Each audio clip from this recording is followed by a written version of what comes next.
Hello friends, പുതിയൊരു വീഡിയോയിലേക്ക് സ്വാഗതം. എങ്ങനെ യൂട്യൂബിൽ ഗ്രോ ചെയ്യാം? ഇത് നമ്മുടെ റൊട്ടീനുമായി ബന്ധപ്പെട്ടിരിക്കുന്നു. എത്രത്തോളം സീരിയസ് ആയാണ് നിങ്ങൾ നിങ്ങളുടെ ചാനലിനെ എടുക്കുന്നത്? ഇതിൻ്റെ എല്ലാം കൂടി ഒരു മിക്സാണ് ടോട്ടൽ ഔട്ട്കം എന്ന് പറയുന്നത്. പുതുതായി ഒരു ചാനൽ തുടങ്ങി ഇത് സക്സസ് ആയി കൊണ്ടുപോകുക എന്നതാണ് എല്ലാവരുടെയും ഡ്രീം.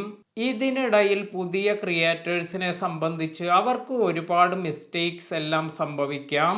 ഇത് നാച്ചുറലാണ്. പുതിയതായി ചാനൽ തുടങ്ങിയവർക്ക് മാത്രമല്ല, പ്ലാറ്റ്ഫോമിൽ കുറെ കാലമായി ഉള്ളവർക്ക് കൂടി മിസ്റ്റേക്സ് എല്ലാം സംഭവിക്കാറുണ്ട്. ഇത്തരത്തിൽ സംഭവിക്കുന്ന മിസ്റ്റേക്സുകളെല്ലാം നമ്മളെ എക്സ്പീരിയൻസ് ആയി എടുക്കുക. അതുപോലെ ഇതിൽ ടെൻഷൻ അടിക്കാതിരിക്കുക. കാരണം ഇനിയും ഒരുപാട് സമയം നമുക്ക് മുന്നിലുണ്ട്. കഴിഞ്ഞ സമയത്തെക്കുറിച്ച് ആലോചിച്ച് നമ്മുടെ നല്ല സമയം നഷ്ടപ്പെടുത്താതിരിക്കുക. അപ്പോൾ നമ്മൾ ഫോക്കസ് ചെയ്യേണ്ടത് നമ്മുടെ ചാനൽ അല്ലെങ്കിൽ നമുക്ക് യൂട്യൂബിൽ എങ്ങനെ സക്സസ് ആകാം എന്നതാണ്. ഒരു ബിഗിനർ യൂട്യൂബറിനെ സംബന്ധിച്ച് ആദ്യമായി വേണ്ടത് കറേജ് ആണ്. രണ്ടാമതായി നമ്മൾ ഒരു ചാനൽ തുടങ്ങുന്നു എങ്കിൽ നമ്മുടെ ചാനൽ എന്താണ് എന്ന് നമുക്ക് മനസ്സിലാക്കാൻ സാധിക്കണം. പലർക്കും പറ്റുന്ന ഒരു മിസ്റ്റേക്കാണ്. പലരും ചാനൽ തുടങ്ങി കുറേ കാലം കഴിയുമ്പോഴെല്ലാമാണ് അവർക്ക് വേണ്ട ടോപ്പിക് ഇതൊന്നുമല്ല എന്ന് അവർ മനസ്സിലാക്കുന്നത്. ഉദാഹരണമായി പറയുകയാണെങ്കിൽ, ഒരു സക്സസ്ഫുൾ യൂട്യൂബർ പറഞ്ഞ കാര്യം നിങ്ങളുമായി ഷെയർ ചെയ്യാം. അവർ ഒരു കോർപ്പറേറ്റ് ജോബായിരുന്നു ചെയ്തിരുന്നത്. എന്നാൽ കുറെ നാളായി അവർക്കൊരു യൂട്യൂബ് ചാനൽ തുടങ്ങണമെന്ന ആഗ്രഹമുണ്ടായിരുന്നു. ഈ ആഗ്രഹം അവർ മനസ്സിൽ കൊണ്ടു നടന്നു. കുറെ വർഷങ്ങൾക്ക് ശേഷമാണ് അവർ ഒരു യൂട്യൂബ് ചാനൽ തുടങ്ങുന്നത്.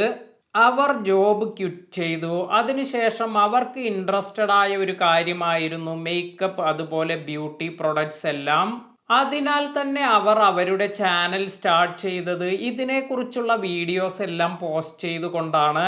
കുറച്ചു വർഷങ്ങളെല്ലാം കഴിഞ്ഞു. അവർക്ക് അവരുടെ ചാനലിൽ നല്ല ഗ്രോത്ത് എല്ലാം വരാൻ തുടങ്ങി. എന്നാൽ അവർക്ക് മേക്കപ്പ് വീഡിയോസ് ചെയ്യുന്നതിൽ താല്പര്യമില്ലാതായി. കാരണം ഡെയിലി ഓരോ വീഡിയോസ് എല്ലാം ചെയ്യുമ്പോൾ ഈ പ്രൊഡക്ട്സ് എല്ലാം അവർ ഫേസിൽ അപ്ലൈ ചെയ്തെല്ലാമാണ് കാണിച്ചിരുന്നത്. അതിനാൽ തന്നെ വീഡിയോ ചെയ്യുമ്പോൾ ഡെയിലി ഇത് അവരുടെ ഫേസിൽ അപ്ലൈ ചെയ്യണം, റിമൂവ് ചെയ്യണം. ഇത്തരത്തിൽ ചെയ്യുന്നതെല്ലാം അവർക്ക് പിന്നീട് ഇറിറ്റേറ്റിംഗ് ആയി തോന്നി. അതിനാൽ തന്നെ അവർ ഇത്തരത്തിൽ വീഡിയോ ചെയ്യുന്നതെല്ലാം അവിടെ സ്റ്റോപ്പ് ചെയ്തു. അതിനുശേഷമാണ് അവർക്ക് അവരുടെ പാത്ത് മനസ്സിലാകുന്നത്. അതിനുശേഷം അവർ മോട്ടിവേഷൻ കണ്ടന്റ്സ് എല്ലാം ചെയ്യാൻ തുടങ്ങി. കുറച്ചു വർഷങ്ങൾ എടുത്താണെങ്കിലും അവർ നല്ല ഒരു മോട്ടിവേറ്റർ, അതുപോലെ നല്ല ഒരു യൂട്യൂബർ എന്ന പേരു നേടി. ഇവിടെ നമ്മൾ മനസ്സിലാക്കേണ്ടത് നമ്മുടെ താല്പര്യങ്ങളിൽ മാറ്റം വരാം. അതിനാൽ തന്നെ നമുക്ക് എത്തരത്തിലുള്ള ടോപ്പിക്കാണ് ചെയ്യാൻ സാധിക്കുക എന്ന് നമ്മൾ നേരത്തെ മനസ്സിലാക്കി വയ്ക്കുന്നത് നല്ലതാണ്.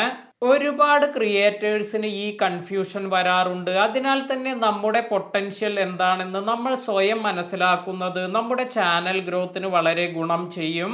ഇനി അടുത്ത ഒരു കാര്യം, നമ്മുടെ ചാനൽ ഇത് ഒരു സ്പെസിഫിക് ഓഡിയൻസിനെ ടാർഗറ്റ് ചെയ്യുന്നതായിരിക്കണം. ചിലർ ചോദിക്കും, അതിൻ്റെ ആവശ്യമുണ്ടോ? എൻ്റെ ചാനൽ എല്ലാവർക്കും വേണ്ടിയുള്ളതാണ്. അതിനാൽ തന്നെ ഞാൻ സ്പെസിഫിക് ആയി ഒരു വീഡിയോസ് ഒന്നും ചെയ്യുന്നില്ല. എല്ലാ ഓഡിയൻസിനും വേണ്ടിയുള്ള വീഡിയോസ് എല്ലാമാണ് ക്രിയേറ്റ് ചെയ്യുന്നത്. അങ്ങനെ അവർ എല്ലാ തരത്തിലുള്ള ഓഡിയൻസിനെ എല്ലാം നേടിയെടുക്കാൻ ശ്രമിക്കും. എന്നാൽ അവർക്ക് എല്ലാ ഓഡിയൻസിനെയും നേടിയെടുക്കാൻ സാധിക്കില്ല എന്ന് മാത്രമല്ല, ഒരു സ്പെസിഫിക് ആയ ഓഡിയൻസിനെ നേടിയെടുക്കുന്നതിലും അവർ പരാജയപ്പെടും. അതിനാൽ തന്നെ നമ്മുടെ ഓഡിയൻസ് ആരായിരിക്കണം എന്ന് നമ്മൾ ഫോക്കസ് ചെയ്യുക. അതിനനുസരിച്ചുള്ള വീഡിയോസ് നമ്മൾ പോസ്റ്റ് ചെയ്യുക. അടുത്തതായി ഓരോ ചാനലിൻ്റെ ഗ്രോത്തിനും ഉണ്ടായിരിക്കേണ്ടതായ ഒരു കാര്യമാണ് വാല്യൂ.